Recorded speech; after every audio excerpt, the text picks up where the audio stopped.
بلگانا جبونا ملت اما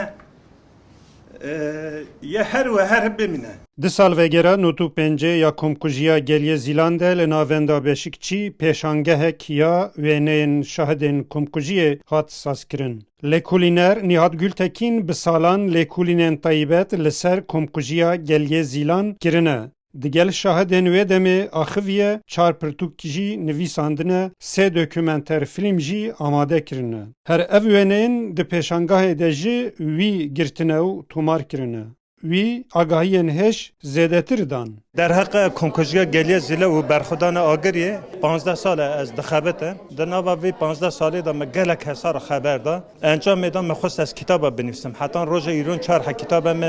روناهی دیدیه ای روز اپ پیشنگه ها ما چیکر جبر که حتی روز ایران پیشنگه که وی شکلی نه هاتو بو چیکرن بس هر کتاب که از دخم کومنتاره که سه خوات من دکومنتاری چه بیه و هنک خوات چه هن دست میدانه دخوازم به مال ملک ملت ما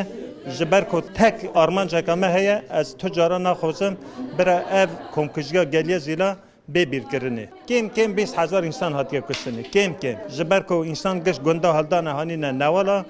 جیه ام بجه انسان روا یا چه نبه ایره که لیخستن همی کشتنه حرما گلیه زیلا چخواز انسان هبن 20 ساله ایره که هاتیه قدخه کرنه یعنی راست جیانا مروف را مداخله چه بیه جن هاتنه کشتنه گند هاتنه والا کرنه سرگونی چه بیه حبس چه بیه انسان کومی هاتنه کشتنه کومی هاتنه بن آخ کرن دما توان تشتانه گشتی دینی جمع هفته مروفت کاره ببیشه اف کنکوژیه کارم میناقه که بدم روزنامه ترکیه یا جمهوریت دا سال 1930 دا اف تشتا گوتیا روزه که دا ما 15,000 انسان کشتیم ما 5,000 انسان کشتیم یعنی جیه که روزه که 5,000 انسان اوره کشتنه 1,000 انسان اوره کشتنه یعنی اف چیه اف کنکوژی نینه